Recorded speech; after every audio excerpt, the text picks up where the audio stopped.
We're with Pete Hegseth once again. He is the Fox and Friends Weekend co-host. He is live this morning from John Rich's Redneck Riviera Diner in Nashville. Pete, we're so happy that you're able to join us this morning because there's so many important topics. Let me just say first, thank you for your service to our country. I salute you.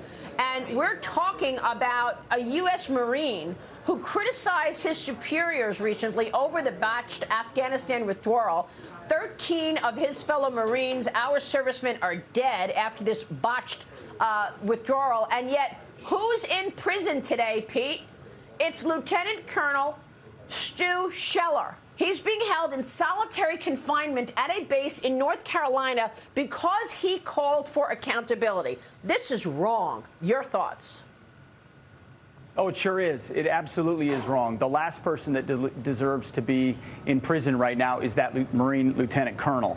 And he spoke for a lot of people. The reason it resonated with so many people is he simply said, I've done 17 years. I'm willing to give up my pension because I've led troops in combat. And I know that in the military, if we have one thing, it's accountability. And I'm looking at leaders who were allowed to leave $85 billion worth of equipment in the hands of the Taliban and tuck tail and run while getting 13 of our brave warriors killed in the process. And then I have to watch people on Capitol Hill stand up and defend the withdrawal, defend calling the communist Chinese and giving them a heads up whether we're attacking or not, and defend being a part of these salacious D.C. books that are meant to try to trash the commander-in-chief. General Milley is the chairman of the Joint Chiefs, the chief advisor to the President of the United States. What is he doing on the record or off the record, talking to members of the press to make his image look good? The only thing he could have done to bolster his image is actually focus on what's going on in Afghanistan and not hand it over to the Taliban. So the reason this Lieutenant Colonel story resonates so much is because it represents the way you squish the little guy who speaks truth and throw the book at him, and then the political generals get away with whatever they want. And it can't stand. It should not stand. And a lot of people salute this Lieutenant Colonel for having the courage to speak out when so many others would not.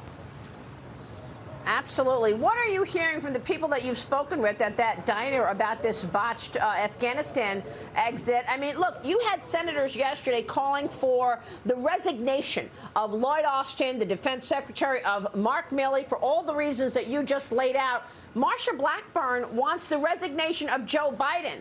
But I don't know if people there that you're with are feeling like if Joe Biden resigns, we're in a whole world of hurt. What is the alternative? You can't undo what's been done to America's image. And the scary part is we're still staring down the barrel of 3 more years of the dismantling of our military that's gone woke. And that, by the way, that's on hyperdrive. Absolutely no accountability. Listen, Joe Biden stood up a month ago and said not a single general told me that we shouldn't that we should keep troops on the ground. Yet we heard testimony from at least 2 yesterday that said we made that direct recommendation. Yeah. The scary part for those in uniform is that it doesn't feel like the leaders have their backs, and the Defense Department has gone and is going increasingly woke with these briefings and mandates throughout the force. The communist Chinese are licking their chops around the world. Would they give us a call and a heads up if they're about to invade Taiwan? It's not happening. So it's embarrassing for our country. Unbelievable. And it's not America first, it's America last. And we're going to need to rebuild yet again.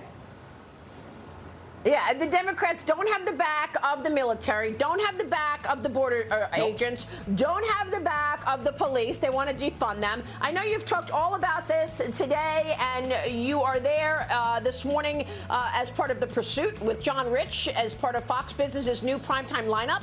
It'll air tonight at 9 p.m. Eastern. We're going to be tuning into that. Pete, thank you so much.